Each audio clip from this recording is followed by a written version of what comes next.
Donc toi, tu tousses quand on lance l'émission, quoi. Bravo, Martin. Non, mais je suis malade en fait. Salut tout le monde, j'espère que vous allez bien. On est en live sur Facebook. On est là ensemble pendant une petite heure, 45 minutes, 1 heure, on va voir. Il n'y a pas de souci. Martin, je suis ravi de t'avoir avec nous. On s'est rencontrés il y a très longtemps déjà. Tu étais sur le point de dire hey, j'ai envie de lancer un média, mais ce serait cool de faire ça, peut-être, pourquoi? Ouais, c'était le début. C'était le début. Aujourd'hui, tu es à la tête d'un média qui s'appelle Sansa. Et du coup, on va parler ensemble pendant 1 heure. On va voir un petit peu ce que c'est ce média-là. En tout cas, ça m'intéressait que tu sois là. Pour la simple et bonne raison, juste de comprendre aujourd'hui comment est-ce qu'on pouvait créer un média et qu'est-ce que ça veut dire être un média aujourd'hui. Donc ça, c'est la première partie. Et ensuite, j'ai envie de discuter avec toi du fond du sujet. Okay. Pourquoi tu as voulu traiter ce sujet-là? Pourquoi est-ce que le domaine, tout le côté sans-abri, on en parle souvent, mais c'est quoi ton angle? Pourquoi? Voilà. On va en parler pendant quelques instants. En tout cas, vous qui êtes sur Internet et sur Facebook en train de nous regarder, hop, on vous voit juste là. Merci beaucoup d'être là. Vous êtes une vingtaine déjà. N'hésitez pas à poser des questions dans les commentaires si vous avez des questions pour Martin. On va essayer d'être de plus en plus. Moi, je commence à maîtriser de plus en plus le setup, donc du coup, je me sens plus à l'aise. Donc du coup, n'hésitez pas à poser des questions. On vous voit tous les deux sur mon téléphone. Donc si vous avez des questions, vous n'hésitez pas, vous les posez directement, nous on les voit. Et ça nous permettra du coup d'y répondre directement, parce que je pense que vous avez des questions beaucoup plus intéressantes que les miennes. Ça se passe souvent comme ça. Martin, est-ce que tu veux te présenter déjà? T'as quel âge, Martin? Alors j'ai 21 ans. Ouais. Je suis on va dire autodidacte. Je hais le système scolaire français. D'accord. J'aime pas les normes. On en normes. parlera à Joris qu'on avait il y a 3 émissions. J'aime pas les normes, mais j'aime créer des projets, m'investir et voilà, imaginer des nouvelles choses. D'accord. Pourquoi est-ce que tout d'un coup tu t'es dit je vais lancer un média dans ce monde où fondamentalement beaucoup essayent, voire même beaucoup de personnes en école de journalisme essayent et c'est très compliqué. Et toi tu t'es dit non, il y a une place à prendre, ou en tout cas j'ai envie de parler de quelque chose, j'ai envie de prendre la parole et j'y vais à fond. Pourquoi cette envie de créer un média? Après on verra pourquoi tu as voulu parler des sans-abri. Mais déjà pourquoi un média? Je pensais pas en fait, je pensais pas qu'il y avait une place à prendre. Moi je voulais juste faire mon truc et mon projet, le faire bien avec ma vision, avec mon énergie, avec toutes les personnes qui nous ont rejoints, comme Louise Vigneault, Pablo, enfin l'équipe actuelle qui est hyper motivée, hyper compétente et qui donne beaucoup d'énergie. J'ai envie de faire ça parce que déjà le média c'est un peu un idéal, le journalisme. Je considère que c'est un bien public, c'est-à-dire que l'information est un bien public, que ça sert à éveiller les consciences, à informer sur des situations qui peuvent être compliquées à analyser, des problématiques dont on parle finalement que très peu. Et les réseaux sociaux… Est-ce qu'on en parle très peu? Alors justement, le sujet que tu abordes toi, qui sont donc les sans-abri ou les personnes qui sont un peu mis de côté, est-ce que ça t'a semblé important de parler de ça parce que tu t'es dit on n'en parle pas assez? J'ai l'impression qu'on en parle beaucoup. En fait, l'histoire elle n'est pas venue comme ça. Okay. Ça a été, on a pivoté, ça a été pendant 3 ans, 2 ans plutôt, un bordel absolument monstrueux parce qu'on se cherchait, on ne savait pas comment vraiment agir, comment réaliser ces choses-là. Et les personnes sans abri en tout cas, ou même les personnes en situation de précarité, parce qu'on est vraiment sur du global, on en parle finalement très mal dans les médias, on va dire, dits classiques. On parle d'ailleurs très mal de la population française, on en parle à coup de statistiques, mais on n'en parle pas à coup d'histoire, à coup d'humain. Donc nous, chez Sansa en tout cas, on préfère l'humain aux statistiques. Parce que l'humain peut expliquer énormément de choses et on peut avoir une meilleure compréhension. Ça peut casser des préjugés et des stéréotypes. Ça peut permettre d'avoir un déclic et de dire je l'adore cette personne, j'ai envie de la rencontrer. L'humain, c'est le plus important finalement. D'où le fait de créer un média finalement, pour raconter des histoires. Ouais, raconter des histoires, mais raconter des belles histoires, d'autres moins belles, utiliser des nouveaux formats, utiliser toutes les capacités du web et pas se cantonner à des normes imposées par des standards qui, je trouve, deviennent vieillissants en fait.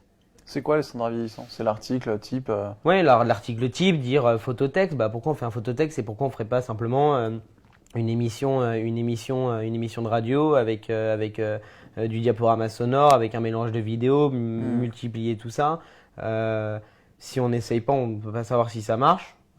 Sans ça, c'est un énorme laboratoire, c'est-à-dire qu'on essaye, ça ne fonctionne pas, on va essayer d'autres choses, jusqu'à trouver quelque chose de vraiment bon et qu'on peut exploiter. Pour que l'information puisse l'amener à nos lecteurs. Alors on va essayer de comprendre un petit peu plus comment t'en arrives à ce discours-là. Parce que je vois la question de Delphine, c'est vrai.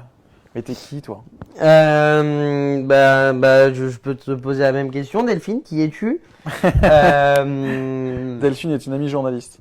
Et Je crois qu'elle va me tuer si je donne cette définition. En tout cas, toi, comment on pourrait te définir? T'es qui en fait? je suis plus un entrepreneur qui veut reconnecter les gens les uns aux autres, qui est je suis très idéaliste. Ouais. J'ai vraiment envie de créer des projets qui ont du sens et qui sont utiles aux autres. On peut dire que je suis un perfectionniste obsessionnel, un peu caractériel aussi. Ouais. C'est quoi ton but? Pourquoi tu te lèves le matin en fait? Qu'est-ce que je me lève le matin parce que j'ai un idéal et que franchement le monde c'est de la merde et que si personne ne fait rien pour le changer, ça sert à quoi d'être là quoi. Il y a pas d'utilité. Mais est-ce que à la base c'est le monde c'est la merde ou le monde il se passe des trucs cool et j'ai envie de contribuer à ça? J'ai envie de contribuer à ça. Le monde est hyper compliqué.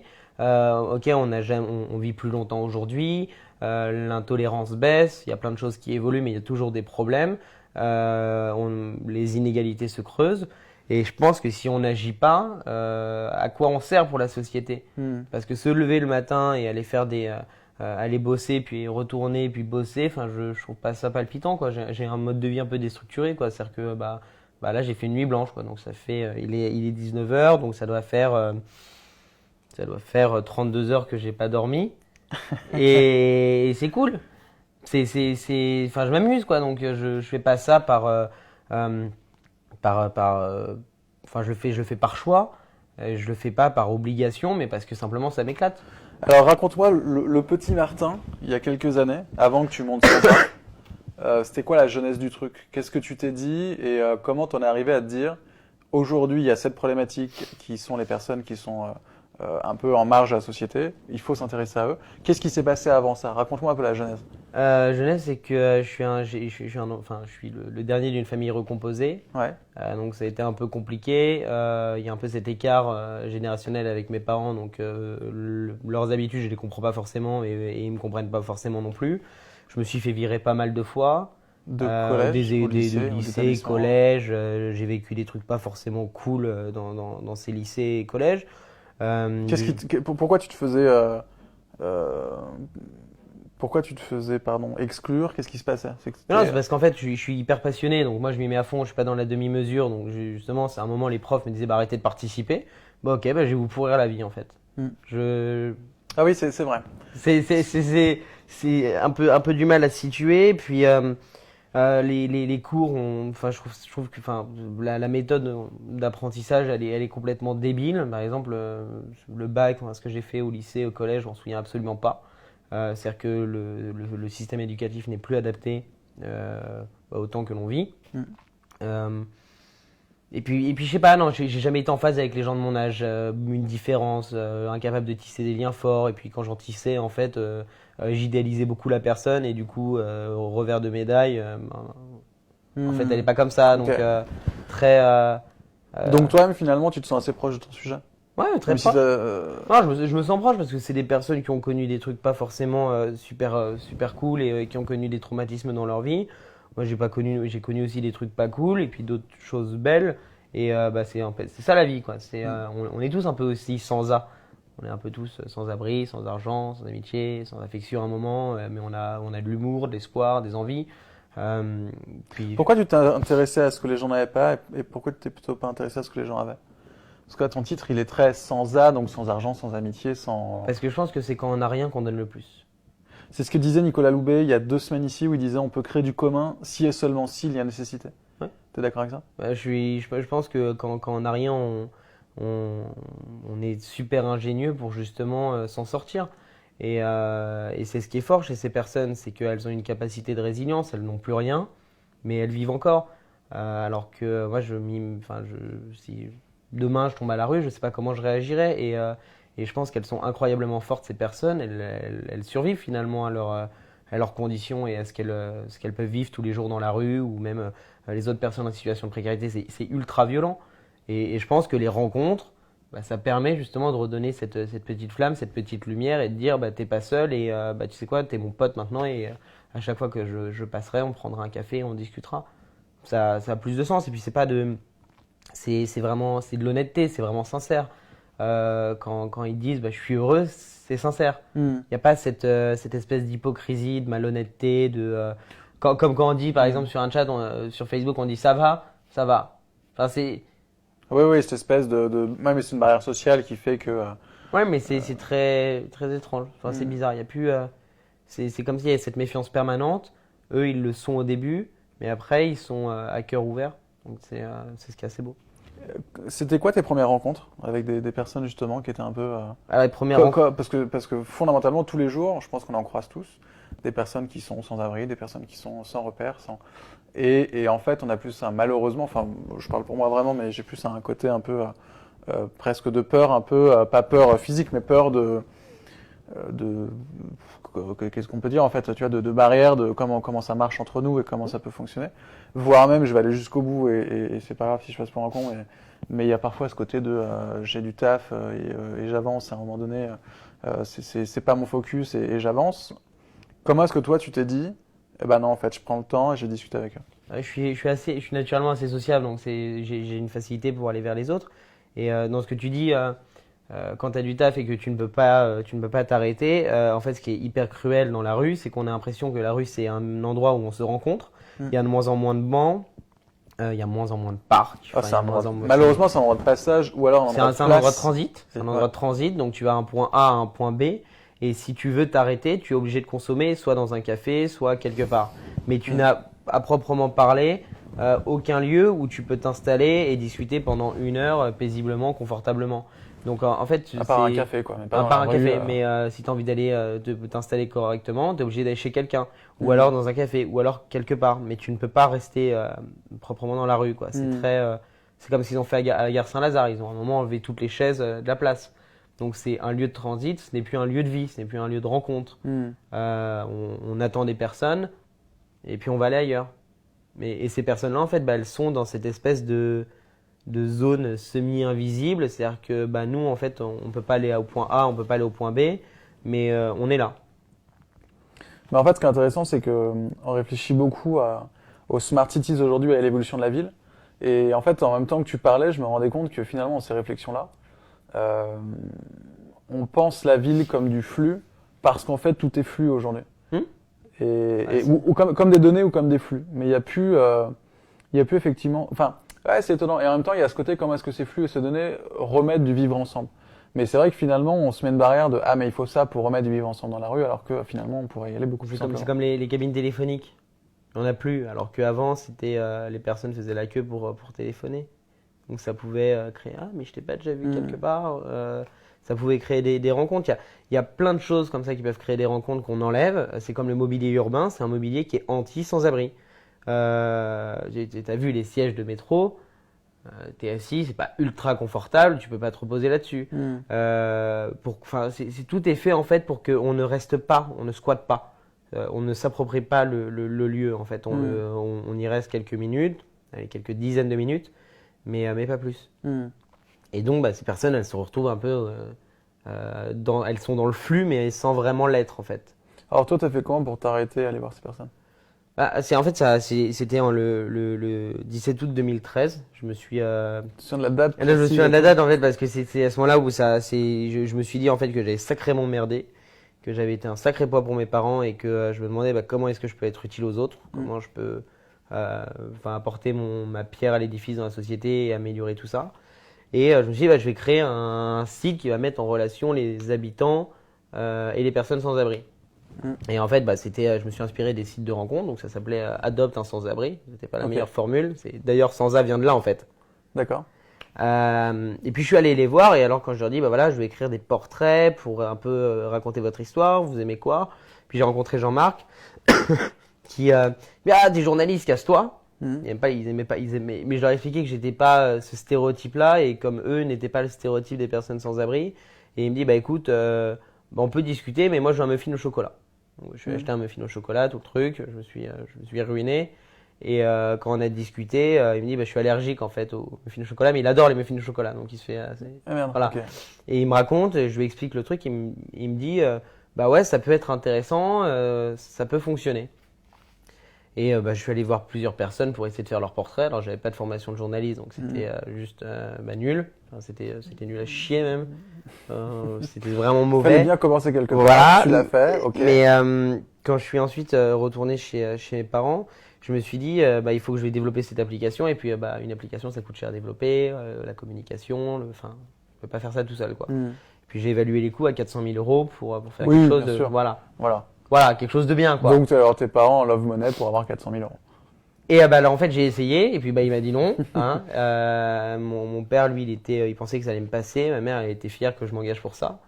Mais encore une fois, la fierté d'une mère, ça aide, mais voilà, c'est pas ça qui te fait trouver de l'argent.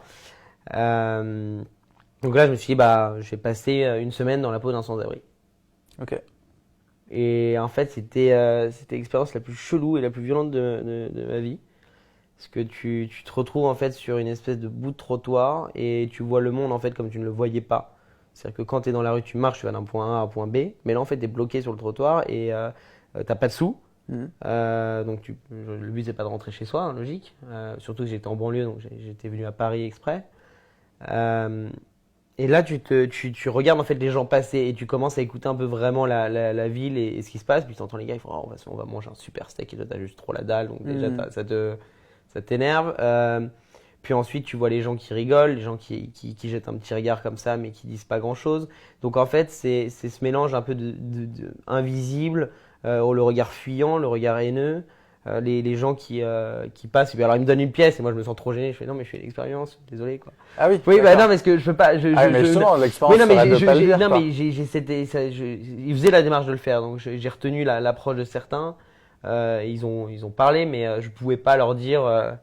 Enfin, ça me gênait quoi. Ils me donnent une pièce, moi j'en ai pas besoin en fait, donc je leur redonnais quelque. Ouais, ok. Enfin, tu vois Oui, je comprends. c'est un peu à gênant. la limite, toi, en fait, t'avais quand même ta carte bleue ou un truc pour bouffer ou Non, j'ai pris que mon téléphone au cas où. t'avais besoin un peu d'argent quand même pour bouffer. Ah oui, non, mais j'ai fait la manche, donc j'ai réussi à choper 4,50 € dans la journée quoi. Ah oui. Je dirais 4,50 €, j'ai regardé ce que je pouvais m'acheter, je suis allé dans un supermarché, j'ai fait bon, ok. Pas grand chose en fait quoi. Où tu vas chez McDo, tu vas chez. Non mais même, enfin 4,50 €. Et tu sais, c'est des techniques de manche en fait que les personnes sans abri développent enfin, c'est super ingénieuse. À un moment, on était dans un café et on a vu un gars en fait qui mettait un gobelet au milieu de la route et les gens shootaient dedans. C'était des petites pièces pas terribles. Sauf que les gens se sentaient coupables. Ouais. Du coup, il lui donnait une pièce. T'as plein d'astuces en fait Ouais. pour. T'as Ok. enfin, mais quand j'ai voulu dormir là dans la rue, toutes les personnes m'ont dit je te le déconseille parce que c'est hyper violent. Donc si tu te fais tabasser dans la nuit, je pourrais pas t'aider. Je venais d'avoir 18 ans. Et puis à un moment, enfin j'ai craqué quoi. Enfin psychologiquement, tu te sens vraiment comme une merde quoi. Enfin puis tu commences à imaginer, voilà, s'il n'y avait plus ta famille, s'il n'y avait plus tout ça, si tu étais vraiment tout seul, tu peux faire confiance à personne parce que tous les papiers ou tous les petites preuves, enfin encore toutes les petites choses un peu aisées que tu as, savoir un petit téléphone ou tes papiers d'identité, des photos de famille, enfin tout ce qui compte vraiment pour toi, qui a une valeur sentimentale, Tu peux te le faire tu voler peux du te le jour au faire lendemain. voler du jour au lendemain, ça complique tes démarches administratives. Donc en fait, c'est une espèce de jungle, c'est très, très, très particulier. Donc je suis rentré chez mes parents, j'ai été super soulagé. Et j'ai dormi, je crois que j'ai dormi 24 heures, quoi. C'est assez éreintant. Et dans le jargon des associations, il dit justement que un mois à la rue égale une année pour nous. Parce que c'est tellement violent en fait De vivre ça que ça. Ouais. Il y a des femmes par exemple qui quand elles se retrouvent dans la rue, d'un coup elles n'ont plus leurs règles en fait. Parce que le corps est tellement D'accord. traumatisé que ça marche plus quoi. D'accord. Et du coup, tu te dis, j'ai envie de lancer un média pour parler de ces gens-là parce que. J'ai envie Je vais un peu vite dans le- alors j'ai envie de rendre visibles les invisibles, donc je commence à regarder pour des photographes, on commence à faire des portraits sur les réseaux sociaux, c'est super brouillon. C'est super brouillon, puis après on se dit bon on va faire une association, puis ça c'était intéressant mais c'est aussi une autre connerie parce que le modèle associatif est quand même pour les médias est très particulier parce que ça dépend beaucoup de financement public, de mécènes et ça assure pas une pérennité. En plus sur un sujet comme le nôtre, c'est très compliqué. Donc 2014-2015, c'est un peu, on pivote, on a des financements, mais on sait pas trop comment on va faire. Puis on imagine un modèle économique, mais en fait ça marche pas. Donc j'en parle à tout le monde, ils me disent non, c'est pas bon. Donc tu pivotes, tu pivotes, tu pivotes. Et puis on continue à raconter nos histoires. Il y a une communauté qui se crée, on fait pas mal de choses. Et puis en 2015, bah, bam, grosse scission dans l'équipe en fait. Ok. Donc ils ont essayé un Vous peu. étiez combien à l'époque? On était 80 en tout dans l'asso. Ouais. Moi j'étais le président. Puis en fait à un moment il y a eu des divergences. Ils ont essayé de me virer, je les ai poussés dehors parce que je lâche pas, je lâche pas sans ça. Donc ça c'était un peu genre le gros doute sur la capacité à mener une équipe, à affirmer une vision, à la défendre. Avoir des bénévoles c'est bien, mais je le déconseille, c'est une horreur. Parce que c'est plus de la gestion humaine ou des gestions. Enfin, c'est chiant. C'est le truc de l'associatif aussi, c'est que c'est pas heureusement qu'une asso c'est pas une entreprise. Une asso c'est aussi une communauté sociale qui réagit, mais qui vit, qui. Mais la problématique, c'est la vision, c'est l'affirmation de la vision et de la C'est que défense. toi, t'avais un enjeu entrepreneurial avec une asso, ça fonctionne pas parce que tu Voilà. vas chercher d'autres trucs dans une asso. Et heureusement qu'il y a Voilà. des assos qui. Enfin, malheureusement, une asso, c'est pas fait pour faire de l'argent. Enfin, heureusement. Bah, alors, c'est un autre enjeu. Mais ça, on en parlera après de Ouais. la partie modèle économique, mais ça a été ultra compliqué. J'ai perdu des amis, mais je regrette pas. Parce que jusqu'à présent, enfin, je me suis battu pour Sansa, donc c'est un peu une espèce de C'était ton notion. choix, en tout cas. Ouais, c'est une notion de sacrifice, mais ça a été complexe. Puis 2015, bah voilà, on devient réellement un vrai média, on s'affirme, nouveau site internet, nouvelle production, on commence à défrayer les reportages, on envoie. T'avais fait ta campagne de crowdfunding déjà là ou pas? Non, ça pas du va tout. arriver. Là, on avait eu une subvention du ministère de la Culture. Ok. Donc d'ailleurs, les subventions publiques, c'est compliqué à avoir également. Très très compliqué. Puis on s'éclate quoi, on s'éclate vachement bien. Puis à un moment, début 2016, on fait ah mais il n'y a plus de sous, ça commence à devenir compliqué. Et Et là, tu décides de faire une campagne de crowdfunding. même pas. Ah! Même pas encore. Parce qu'en fait, j'ai prévu la vidéo, j'ai envie de la lancer, je suis un peu genre, Non, allez! mais en fait, ce qui se passe, c'est que bon, il y a Benoît Raphaël. Benoît Raphaël, je la harcèle un peu sur les réseaux et on se voit et puis en fait, je pense qu'il l'a fait par, je sais pas, on pourrait dire par altruisme envers un jeune, mais je pense qu'il n'était pas convaincu et puis en fait, à la fin du speech, j'ai beaucoup discuté avec lui et il a décidé de rejoindre le projet de nous aider. Et donc, le truc fantastique, c'est qu'il est arrivé avec son gros marteau-piqueur, il a pété toutes les fondations, il a fait ça, c'est pas bon, faut tout refaire. Et donc, quand t'as bossé depuis 2 ans et qu'il y a un mec qui te dit il faut tout refaire, t'es allons-y quoi, enfin, t'as pas vraiment d'autre choix. Et là, il fait faut faire une campagne de crowdfunding. Et là, on va voir la vidéo. T'es tout jeune, tu avais bien plus de cheveux. Ouais. Et c'était, et je parle, enfin, je la trouve pas super cette vidéo. On la regarde. Rendre visibles les invisibles. Une volonté ambitieuse, mais cette ambition, elle m'anime depuis maintenant 3 ans. Tous les jours, vous passez devant eux, devant des personnes en situation de précarité, des personnes sans abri. Vous vous dites qu'elles sont sans avenir, sans argent, sans amitié, sans affection. Mais ces personnes, elles ont une histoire. Sansa s'attache à leur redonner la parole, une visibilité et une dignité. Depuis 1 an, avec une 50aine de personnes, journalistes, photographes, designers, communicants, nous prenons le temps de raconter des histoires avec la réalisation de productions de qualité. Parfois, il y a eu de belles histoires, parfois il y en a eu de moins belles. Parfois, ces histoires ont entraîné des rencontres. Elles nous incitent à continuer et à espérer une meilleure société. Alors on s'est dit, si ensemble, nous pouvions trouver des solutions et passer à l'action. Alors on a Serait Fou chez Sansa, on s'est dit qu'on pouvait changer les choses, qu'on pouvait trouver des solutions ensemble. Je vous demande de nous aider, de nous soutenir. J'ai 20 ans et le monde dans lequel je veux grandir, c'est un monde où on cessera de fuir la misère, un monde où on utilisera les réseaux sociaux et la technologie pour changer les choses. Cette campagne, c'est un test. Donnez-moi raison. Par un simple geste, vous pouvez changer l'avenir de Sansa. Ensemble, réalisons-le. Pour en savoir plus, rendez-vous sur la page Ulule. Et encore une fois, soutenez-nous parce que le projet, on le fait avec vous. Bon, c'est marrant ça. Sansa, soutenez-nous, j'ai 20 ans, allez-y à fond. Non, Attends, mais il faut quand même qu'on en parle de ça, parce que tu as fait une campagne de crowdfunding. Je vais être très franc. Quand je vous ai vu partir et que tu as demandé 35 000 euros, je me suis dit, soit les mecs sont timbrés, soit ils ont une vraie vision, soit il y a un truc. Et en fait, vous avez réussi. C'était, je crois que les 40 jours, c'est le pire de ma vie. Tu sais, tu te lèves Donc 40 jours, 35 000 euros. Ouais, et tu te lèves le matin et puis tu rafraîchis le compte. Et là, tu vois qu'il n'y a rien. Et là, tu fais putain, merde. on doit faire 2000 euros aujourd'hui si on veut tenir l'objectif. Ah, vous vous étiez mis 2000 euros par jour? En fait, ça a duré 40 jours, on se disait à peu près 1000 euros, 1000 euros par jour. Donc, encore une fois, j'ai aussi perdu des amis puisque j'ai harcelé beaucoup de personnes. Je crois que tu étais aussi dans la liste. J'étais dans la liste, j'ai reçu 12 milliards et demi de mails, c'est-à-dire un tous les matins. Voilà. Non, mais ce qui était bien, c'est que je savais à quelle heure tu te réveillais tous les matins. C'était à peu près ça. Parce que j'avais un message entre parfois 6h30, parfois 11h, ça dépendait. Non, mais en fait, ce qui était génial, c'est que tu croyais à fond. Enfin, tu crois à fond. Ouais, non, mais à à un moment, j'ai une baisse de motivation. Et mon père, il m'a sorti cette phrase, si tu vas pas jusqu'au bout, tu sauras pas si ça marche. Donc le truc qui est en fait, c'est joli comme phrase. Qui est juste hyper sensé. Et mes parents, ils ont fait du lobbying auprès de tous leurs potes. Soutenez mon fils.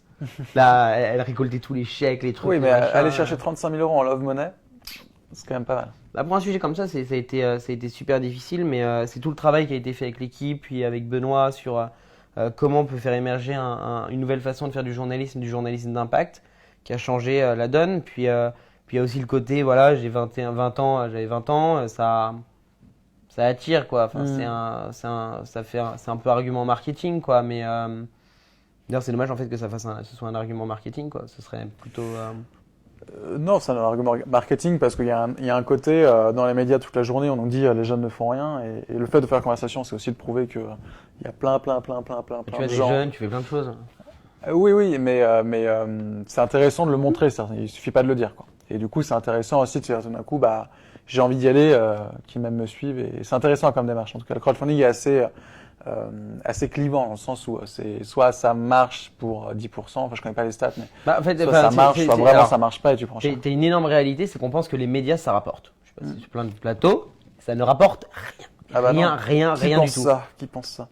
Mais techniquement, dans une opération de com, quand il y a un produit qui sort, tu fais du plateau télé, de la presse et tu fais alléluia, ça va fonctionner, il y a plein de gens qui vont venir. J'ai failli prendre un extrait où on te voit dans l'émission de Frédéric Lopez, qui était hyper intéressante aussi.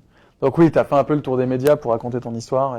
Ouais, et puis finalement ça ramène rien du tout, quoi. Donc en fait, tu comprends que le mode de fonctionnement de certains médias est déjà complètement mort. En fait, n'arrive plus à générer de l'impact et à générer une communauté. Je comprends ce que tu veux dire, d'accord. Les passages télé que tu faisais ça ramenait rien. Ne te ramenaient rien, d'accord. Okay. Le seul passage qui a réellement ramené, c'est le passage dans Mille et une vies, ce qui me montre aussi la qualité de l'émission.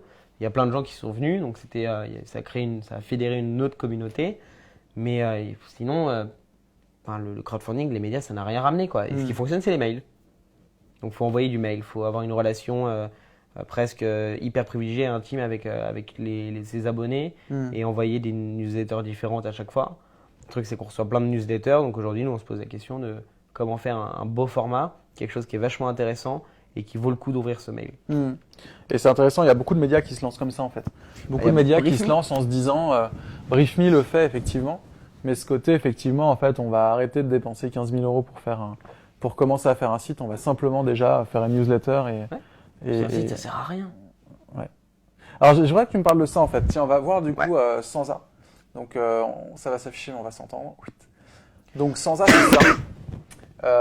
Ça m'intéresse que tu m'en parles parce que finalement le modèle est intéressant. C'est-à-dire qu'il n'y a aucun article vidéo, en photo aussi, mais qui soit hébergé finalement sur le site. Tout est lié vers du Facebook, vers du Twitter, vers du Medium, vers du YouTube. Et je trouve ça hyper intéressant. Et Minute Buzz a fait ce pivot-là cette semaine de se dire, vous l'avez fait avant évidemment, mais ce truc de se dire tout d'un coup, on arrête de faire des sites et on va sur des plateformes d'audience là où ils sont. Et on sera peut-être limité par les formats, mais finalement, il y a assez peu de limites. Mais si tu regardes ce qu'a fait BuzzFeed, ils communiquent essentiellement à travers les réseaux sociaux vers le site. Mais quand tu arrives sur BuzzFeed, tu vas sur un article, tu n'as pas vocation à rester, à naviguer ensuite. C'est du one shot en fait. Il y a plein de. Aujourd'hui, ce qui va fonctionner, c'est les plateformes, soit Twitter, Facebook, Instagram, Medium. C'est là où en fait on peut s'amuser, générer une audience, générer une communauté. Je pense que le grand règne en fait des sites internet est mort, quoi. Je pense que c'est en train de, à part avoir un site corporate, mais les sites de e-commerce, et encore Facebook, tu vois les groupes Wanted Bon Plan. Ouais. Il y a de plus en plus de gens qui passent par là et moi je passe par là par exemple. c'est assez étonnant, c'est que ce sont des plateformes qui sont en train en fait avant quand il y avait un blog, c'était une galaxie de blogs, Overblog, Blogspot, etc. C'était plein de petits points. Skyblog. Voilà, Skyblog, Ne l'oublions pas. plein de petits points partout. Et aujourd'hui en fait c'est l'inverse, c'est-à-dire que c'est un énorme réceptacle, Medium par exemple, et dedans il y a plein de publications en fait, mais c'est sous Medium. On peut pas customiser à outrance, on peut pas se l'approprier, c'est la plateforme. Oui, mais on peut le faire, mais moins que si c'était un blog bien sûr. où on peut vraiment tout changer. Bah, sur Medium, ça va être une nouvelle plateforme pour les éditeurs de contenu. Facebook, ils sont en train de changer énormément de choses. Enfin, il y a régulièrement, il y a des nouveautés, donc ils essaient de conserver leur audience, conserver les pages. Le problème, c'est la publicité, le reach qui change, l'algorithme qui fait tout planter à chaque fois, donc c'est assez difficile. Twitter, pareil, c'est un outil formidable pour interagir directement avec sa communauté et sans filtre. Instagram, partager des belles choses. Snapchat, partager la réalité. Et donc toi, c'est intéressant de te dire finalement, je monte un site, mais je monte un site qui simplement sera un réceptacle de tous les réseaux sur lesquels je suis. Pour être honnête, c'est une autre porte d'entrée, quoi. C'est Benoît qui nous a convaincus, parce que moi, ça me faisait un peu flipper quand même, me dire on abandonne le site, et au final, en fait, on se rend compte d'un truc, c'est que les réseaux sociaux, là où on est, c'est juste, c'était l'origine déjà du projet. Et puis finalement, économiquement, c'est bien plus rentable. Enfin, pas rentable, j'en sais rien, mais en tout cas, ça coûte moins cher parce que finalement, t'as pas un back-office à faire, t'as un petit back-office, mais finalement, t'as pas un truc d'édition à faire, de texte, de machin, tout est dans Facebook. Voilà. Donc ça coûte beaucoup moins cher, c'est beaucoup plus facile. Il n'y a pas besoin d'être une lumière pour savoir publier sur Facebook. Il n'y a pas besoin non plus de ce qui est recherche SEO. Et puis en fait, on nous a dit, mais c'est dommage, je sais plus comment ça s'appelle, d'ailleurs j'oublie ce terme, pour dire le référencement. En fait, on s'en fout du référencement de notre site. Bah, ça dépend quelle est la démarche de ton audience. On a aucun intérêt à avoir du référencement puisqu'on est sur les réseaux sociaux. Notre communauté, elle est dessus, donc on touche des gens et puis ça ramène une communauté, on gagne des utilisateurs et c'est beaucoup plus intéressant d'être sur les réseaux sociaux que d'avoir son site parce que son site, on ne peut pas vraiment s'y abonner en fait. On y va une fois de temps en temps. Alors que Facebook, ça peut être du rappel, ça peut être l'organisation d'événements, donc c'est vraiment une. Alors, à l'époque, on avait les fameux flux RSS qui nous permettaient d'avoir des agrégateurs de contenu de flux RSS et du coup, c'était un peu la notion d'abonnement qu'on avait sur le site. Aujourd'hui, qui fonctionne plus beaucoup, donc je suis assez d'accord avec toi. La notion d'abonnement sur un site, elle est moins marquée. Mais... Après, il y a l'envie de développer des bots Facebook aussi. C'est vrai aussi. Il y a plein de possibilités et l'idée, c'est d'explorer tout ça et de créer, d'imaginer et puis de voir ça un peu comme un laboratoire et pas nécessairement comme voilà, comme dire, on va fonctionner comme ça maintenant. Ça marche pas, on va faire autre chose. Parce que le but, c'est que le contenu soit accessible, que ce soit un contenu de qualité. Que ce soit suffisamment intéressant pour que les gens puissent interagir. J'ai deux propositions à te faire. Soit on parle de la BD pour commencer et on parle ensuite des vidéos que vous avez réalisées sur cette nouvelle saison. En fait, on va peut-être ouvrir le volet de, voilà, vous avez fait une première saison avec des personnages. Est-ce que tu peux me raconter rapidement? Donc ça marche par saison, c'est une saisonnalité du coup. Tu viens de déchirer les oreilles d'à peu près Désolé. 30 personnes. Je vous ai pas transmis la maladie. Non, c'est moi par contre. Pas vraiment. Tu as eu une première saison sur le site. Et là, tu rentres sur une seconde saison. C'était quoi cette envie d'avoir une saisonnalité comme ça? C'est que avant. C'est que tu feuilletonnes un peu, c'est que tu feuilletonnes, puis tu peux. En fait, au début, tu pars d'un portrait, d'une histoire très intime, très personnelle, puis après, tu élargis avec les problématiques, puis les solutions. Tu montres que, voilà, oui, les personnes sans abri, l'hygiène dans la rue et l'intimité, c'est compliqué, mais il y a des super associations qui font des choses fantastiques. Et donc, tu dis à la communauté, vous avez envie de les rejoindre, rejoignez-les. On a fait une cagnotte, donc on a récolté 500 € et ça va aller à Mobile Douche. On a demandé à notre communauté de voter. Donc encore une fois, il y a encore des petits accros, des petits couacs. On est en train de régler les problèmes. C'est très compliqué à gérer d'éditorialiser tout ça. Mais on part d'un portrait, on élargit. On peut raconter l'histoire de Jean-Paul et Annie. En fait, c'est un couple qui ils se sont rencontrés, ils sont tombés dans la rue, ils sont restés ensemble, ils s'en sont sortis et ils sont encore ensemble. Donc l'amour a survécu à la rue. Ça peut être la vidéo sur la dignité chez personnes sans abri dans la rue. Qu'est-ce qui leur manque? Ça a été réalisé par Léa Giroux. Et on voit des personnes qui disent voilà, moi il me manque une amie, il me manque une femme. Moi j'aimerais bien avoir mon réchaud pour faire ma cuisine antillaise. Enfin, plein de petites choses en fait auxquelles on ne pense pas. On a fait aussi les conseils de Jean-Claude. Donc par exemple, Jean-Claude, c'est un peu ton personnage. voilà, c'est le personnage central. de ta saison 1. D'ailleurs, on annonce demain en fait, mais je peux le dire là, qu'on va lui offrir on est allé lui offrir une canne à pêche. Ok. C'est une personne de la communauté qui a envoyé une canne à pêche. Et son rêve c'était de pêcher, donc maintenant il va pêcher au canal Saint-Martin. Ok. Et il est Mais super heureux. après, faut peut-être pas qu'il mange les poissons parce que je pense que Non, mais il veut pas, non, il veut juste s'éclater à pêcher, mais, Ok. mais il est super heureux. Et ses conseils à lui, c'est demander ce dont on a envie. Quand on va voir une personne sans abri, on pense pas à lui demander ce qu'elle veut en fait. On lui impose, tiens, un sandwich. Mais si on Juste veut se poser la vraiment, question de savoir. si on veut vraiment faire quelque chose qui a du sens, c'est de demander. Je peux citer l'anecdote de ma mère. Elle me dit, voilà, je rentre dans une boulangerie, puis je vais lui acheter un sandwich, puis en fait, je fais, non, faut pas que je fasse ça. Donc, je ressors, et puis je lui demande, qu'est-ce qu'il veut me faire? J'aimerais tellement des chocolats, madame. Et il était hyper heureux parce que, il a eu ce qu'il voulait, et 2, on lui a posé la question, on l'a pris en considération. C'est pas le sans-abri que je vais aider, et je me fais plaisir en me donnant bonne conscience. Là, c'est, je me fais plaisir, mais en même temps, comme je lui ai demandé et que j'ai pris en considération, je l'ai respecté. C'est respecter notre tranquillité. Quand on rentre bourré le soir parfois, il y a des personnes sans abri et on fait pas attention à elles, bah justement, ces personnes elles dorment. Donc peut-être faire moins de bruit. D'accord. Parle-moi de cette histoire, vous avez fait une BD? Ouais, alors ça c'est absolument. Ça c'est La saison 2 du coup. La saison 2, c'est sur. Épisode 1. C'est Eric qui a passé 18 ans en prison et il raconte la sortie, comment ça se passe. Donc c'est une bande dessinée animée qui a été réalisée par Guy Duche, qui est un de nos dessinateurs. Ok. C'est un format qui est exceptionnel, qui est très beau. On a vraiment pris du plaisir à le publier et à le faire. Bon, après, la thématique de la prison est assez complexe et vraiment beaucoup plus stéréotypée que les personnes sans abri. Ouais. Donc c'est très difficile de le faire accepter auprès de notre communauté. Mais on va redoubler, on va faire d'autres choses, on va présenter. Et puis le but est de créer un débat. Mais là, il présente, voilà, par exemple, là, le mouvement un petit peu flou, il explique qu'en fait, que c'est quand tu sors de prison, en fait, les murs, les sols sont plats. Ouais. Et donc, en fait, comme il y a du dénivelé dans la rue, en fait, il tient plus droit. Ah Là, il doit acheter un téléphone, il sait pas ce que c'est un SMS. Quand il est sorti, il savait pas en fait que c'était de l'euro, donc il a l'impression que c'était billet de Monopoly. D'accord. Et puis en fait, il a eu un bracelet électronique et son bracelet électronique il sonne. Et c'est une prison psychologique en fait. On a eu des témoignages d'anciens détenus, d'anciens taulards, et ils nous racontent voilà que c'est hyper. Comment ça se fait que ça sonne en fait? Parce qu'en fait, s'il n'est pas dans le rayon, enfin, il y a une anecdote, on publie les paroles d'ex-taulards, Ouais. et il y a une anecdote par exemple sur le bracelet électronique où c'est, bah voilà, moi je faisais le ramadan, je suis allé m'acheter à manger et tout, j'ai cuisiné, puis je suis allé manger dans ma chambre et j'avais vu que j'avais pas de couvert. Sauf qu'en fait, c'était déjà l'heure, je ne pouvais plus sortir de ma chambre. Donc j'ai dû manger avec les doigts. Enfin, tu vois Ah oui. tu vois le truc, c'est-à-dire qu'en fait, c'est comme si là, on te disait, t'as pas le droit de sortir. Tu sors, tu peux retourner en prison. D'accord. Donc tu vois, t'es plus en prison, mais tu te construis une autre prison en fait, où t'es plus vraiment, t'es à l'extérieur, mais t'es pas vraiment si libre que ça en fait. Ok. Et pourquoi l'envie de faire une BD alors?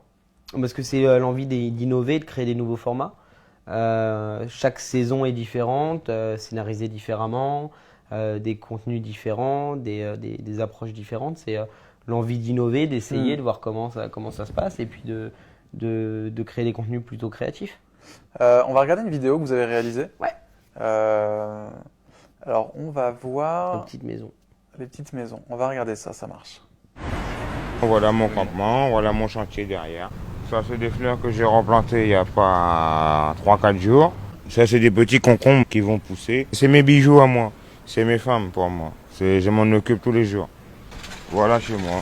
Toujours propre, toujours parfumé, tout ce qu'il faut bien. Mon matelas, parce que c'est normal, mon matelas. Moi, je dors là sur la droite, ma femme dort sur la gauche. Là, voici ma cuisine. Donc, j'ai mon petit réchaud avec des bouteilles de gaz que j'achète. Voilà, c'est nos petits coins privés. Ça, c'est nos petits coins où on boit nos petits coups. On est tranquille. Bon, on n'est pas des saints, mais je n'embête personne. Je suis toujours poli avec tout le monde. Je fais juste mon devoir de prendre soin où j'habite avec ma femme. C'est un plus pour moi, c'est un plus pour ma femme, c'est un plus parce que les gens nous voient et me voient tous les jours balayer. Comme on dit chez nous en Guadeloupe, tiens, bérette pas molly. Ça veut dire faut tenir bon, faut pas désespérer. Voilà, c'est là. Tu poses là, tu dors, matin, tu ouvres la porte. Et tout est là comme ça tient bien. Il y a des cartons, tu peux assis là, c'est le cesse là, tu es assis là tranquille. Tu fermes la porte, tu allumes ton petit boucher à côté là. Après là, il y a une matelas en bas. Il y a des matelas. L'autre qui est en bas, si ça fait mouiller, c'est l'autre qui va avoir un peu de l'eau. Je dors avec mon copine là-bas. Le miroir, t'as vu. Quand je fais mon dreadlocks, ça c'est les bouteilles finies. Fais gaffe. Bon, raconte-moi, c'est quoi cette histoire? Ça, c'était sur saison 1 ou 2 du coup? La une. La saison 1, d'accord. Ouais. Et donc, votre volonté, c'était de comprendre un peu comment est-ce qu'on Mais non, c'est on se crée un territoire, comment une est-ce qu'on... intimité, un cocon, comment quand on est à la rue, on peut avoir son intimité, sa petite maison. C'est pour ça qu'on a mis nos petites maisons. Et on voit qu'ils se sont créés un peu leur espace de vie. Et enfin voilà, l'ingéniosité, la résilience, la capacité de faire quand on n'a rien, c'est balèze quoi. Alors, comment ça marche aujourd'hui? Parce que là, on voit beaucoup de vidéos, on voit pas mal de BD, on voit des articles, on voit un site qui est... Comment ça marche? Toi, donc toi, tu as créé Sansa et tu es entouré de qui? Alors il y a Louise Vigneault qui est la rédactrice en chef, donc qui a vraiment cette fibre aussi sociale et volonté de rendre visibles les invisibles, qui suit la vision de Sansa donc sur les sujets. Et puis ensuite, on essaye de se réunir pour décider des formats créatifs. Puis on a Pablo qui est spécialisé dans l'économie sociale et solidaire, et qui s'occupe de la communication et qui aide justement au développement économique de Sansa. Ok. Voilà. Et après, il y a Benoît qui est là en tant que conseiller Benoît stratégique, Benoît Raphaël. Benoît Raphaël, qui est le créateur, alors je sais pas comment le définir du coup, c'est un spécialiste un peu des nouveaux médias. Il a créé le Plus de l'Obs, le Lab d'Europe 1, le Poste du Monde. Enfin, c'est un serial entrepreneur super balèze. Voilà. Et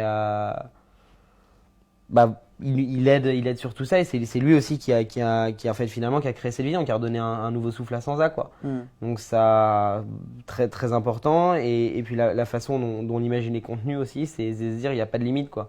Au pire, on échoue, on apprend pour la suite, quoi. J'ai la chance d'avoir bossé dans pas mal d'écoles de journalisme et du coup d'avoir fait aussi des médias à l'obsession, donc beaucoup de personnes qui bossent dans le monde des médias.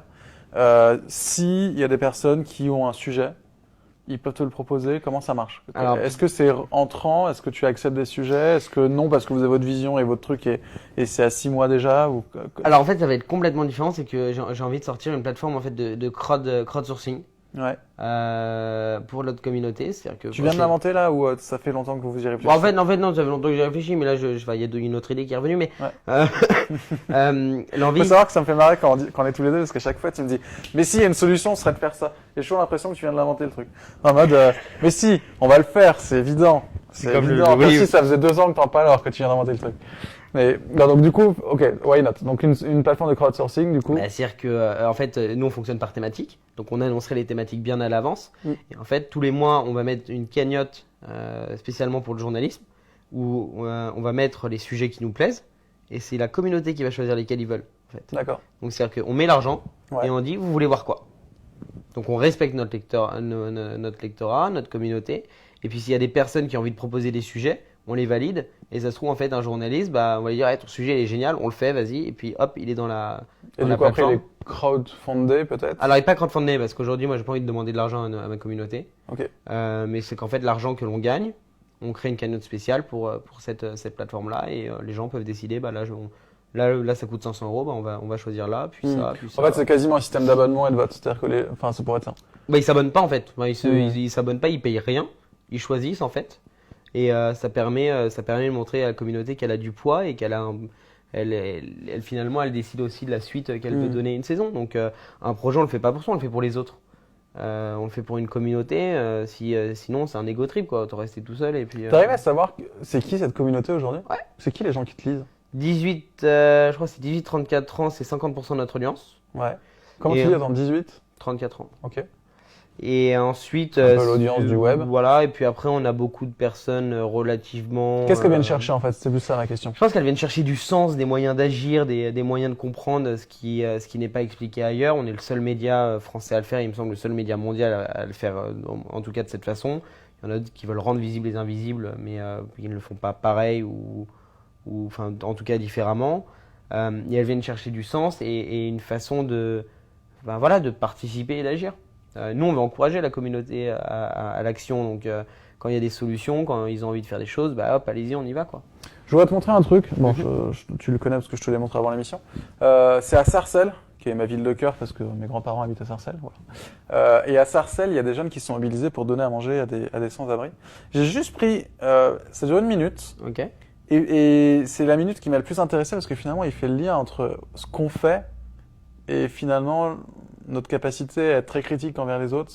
Et finalement, qu'est-ce qu'on fait nous? Enfin, c'est incompréhensible mon lancement, mais tu vois, ça va être très compliqué. Un truc encore, c'est que on est tous des enfants de réfugiés. C'est pour ça aujourd'hui quand on voit les gens comme ça, qu'ils ont rien, c'est pour ça qu'on leur tend nos mains pour qu'on puisse les aider, pour qu'ils puissent manger. Même un beau repas chaud, ça fera toujours plaisir au cœur. Et même pour nous, ça nous donne On chaud est au tous cœur. là à critiquer les dirigeants français, les politiciens, mais nous on fait quoi? On est tous là à critiquer. On est que bon dans les réseaux sociaux. On Sinon, a tout connu, mais sinon on sait sur le faire terrain, qui bouge sur le terrain? Personne bouge sur le terrain. C'est les trucs comme ça qui montrent c'est qui a été bien élevé, c'est qui les vrais bonhommes. Il faut aider les gens, il faut les aider à se relever. Voilà. On ne sait pas qu'est-ce qui peut se passer demain. Aujourd'hui, tu es riche, demain tu peux être pauvre. Et on n'entend pas de Ah ouais. récompense ni de Voilà. retour. C'est pas une question de religion. C'est Dieu qui donne C'est une seulement. question d'humain. T'as vu? Humain. C'est un truc comme ça, t'as vu? C'est Dieu Voilà. qui donne, mon frère. Merci pour tout et merci pour ceux qui ont mis l'intention, qui ont apporté les choses, mais qui n'ont pas pu être présents. Siga, la famille Gakou, tout ça, quoi. Tous les Chourato, la mecs de famille Codex, Soirée. Chourato, tout ça. Voilà, quoi. Merci à toutes les participations, Allez, à tout peace. le monde. Et à la prochaine. Bon, hyper intéressant. En fait, ils ont lancé un truc et c'est un peu comme le Ice Bucket Challenge. Mais c'est super chouette. C'est-à-dire qu'en fait, ils l'ont fait une fois et ils ont cité 3 autres cités. Et ils ont dit, bah maintenant, les gars, c'est à vous de le faire. Alors, je sais pas comment ils ont procédé dans le défi. Ouais. Mais au lieu de continuer à apporter à manger et discuter, surtout discuter, parce que la plupart du temps, ils ont surtout besoin de parler, c'est aussi en fait demander ce qu'ils aimeraient manger.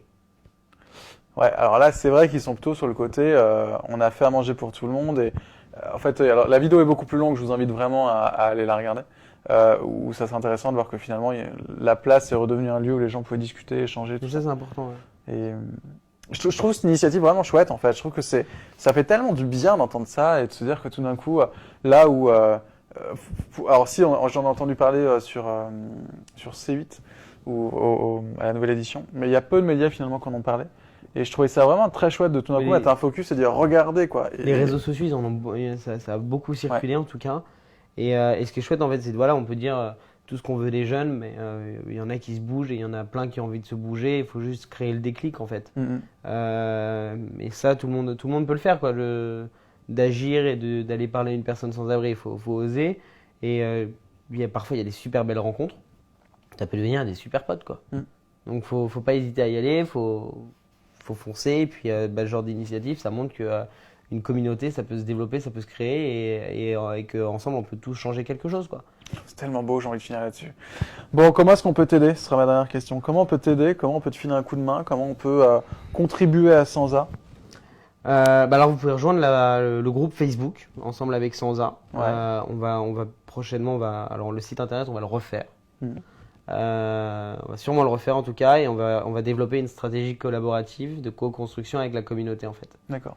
Donc c'est vraiment Beaucoup de mots compliqués en même temps, ça veut dire quoi? C'est-à-dire qu'en gros, on va envoyer plein de formulaires, de questionnaires, on va rencontrer plein de gens de la communauté et on va dire vous, le site de Sansa, vous le verriez comment? Et on va beaucoup plus faire participer la communauté. S'il y a des personnes qui ont des dons, des talents et qu'elles souhaitent les mettre À profit. à profit, et écoutez, rejoignez-nous sur Sansa et puis on pourra faire plein de Donc choses. 100-a.fr. Sinon, c'est la page Sansa, puisque les réseaux sociaux, Tout ça, Ouais, quoi. tout ça, voilà, Facebook, voilà. Twitter. SANS, plus loin A. Génial. Merci pour tout, Martin. C'était un vrai bonheur de merci, passer ce moment avec toi. De même. Et promis, je vais me donner un challenge et j'irai discuter avec des personnes. Ok, tu me diras comment ça s'est passé alors. Avec grand Et plaisir. tu sais quoi, en fait, on va faire différemment. Tu vas prendre une vidéo Facebook, tu vas prendre une vidéo. Non, alors tu sais, j'y ai pensé. En même temps que je le disais, j'ai fait en fait, je vais pas faire ça parce que ça fait justement, je le fais pour un enjeu social. Non, si je le fais, c'est genre. Oui, pour moi. mais tu le fais et tu racontes une histoire. Pourquoi tu as décidé de le faire? Comment t'as eu ça? Et ça se trouve, ça va inspirer d'autres gens, et puis d'autres gens, et puis d'autres gens, et puis d'autres gens. Puis peut-être que je ferai la une de Sansa. Ouais, peut-être. Peut-être. Merci pour tout, Martin. Merci beaucoup, Romain. Nous, on se retrouve peut-être la semaine prochaine. En fait, non, très simple. On se retrouve pas la semaine prochaine. Ça va être très compliqué, mais très simple à la fois. Parce que je suis pas disponible jeudi. À cause de Benoît Raphaël, d'ailleurs. Je pense qu'il le verra. Non, je suis pas disponible parce que c'est vrai, je passerai ma soirée avec Benoît Raphaël. Donc, je serai peut-être là mercredi soir avec Morgane Achache, ou si c'est pas mercredi soir, ce sera la semaine d'après et on retombe sur un jeudi comme d'habitude. Donc je vous tiens au courant, je vous dirai tout ça. Mais voilà, il y a une petite incertitude sur la semaine prochaine, on ne sait pas trop si on le fera ou pas. Ça faisait partie du jeu aussi de le faire tous les jeudis soirs. Je savais qu'il y aurait un moment donné, ce serait un peu compliqué de gérer les emplois du temps. En tout cas, voilà, quasiment toutes les émissions sont bookées jusqu'à décembre et je suis vraiment hyper content des personnes qui vont suivre. Je vous les dis pas tout de suite, mais c'est des gens que j'aime beaucoup, des vrais bons amis, mais surtout des gens de talent incroyables. Donc j'espère que vous serez là. Et puis moi, ça m'intéresse si vous avez des feedbacks, des choses des choses à me dire en fait sur comment améliorer le truc, comment faire en sorte de se développer. Parce que pour la petite histoire, ces émissions, ça va être jusqu'à décembre, jusqu'à mi-décembre. Et après, j'ai bien envie de commencer à réfléchir à dire comment est-ce qu'on pourrait développer le format pour reprendre en janvier. Mais peut-être ne pas le faire chez moi, peut-être le faire ailleurs et comment est-ce qu'on se débrouille pour que ce soit le plus simple possible. Donc voilà, donc du coup déjà sur ce qu'on fait là, si vous avez des feedbacks, si vous avez des idées, des envies, ou même des envies de filer un coup de main ou autre, avec grand plaisir. Limite, on ira tous boire un café pour en parler. Et ça me fera beaucoup plaisir. Merci Martin. Merci Romain. Allez, à peut-être la semaine prochaine. Ciao.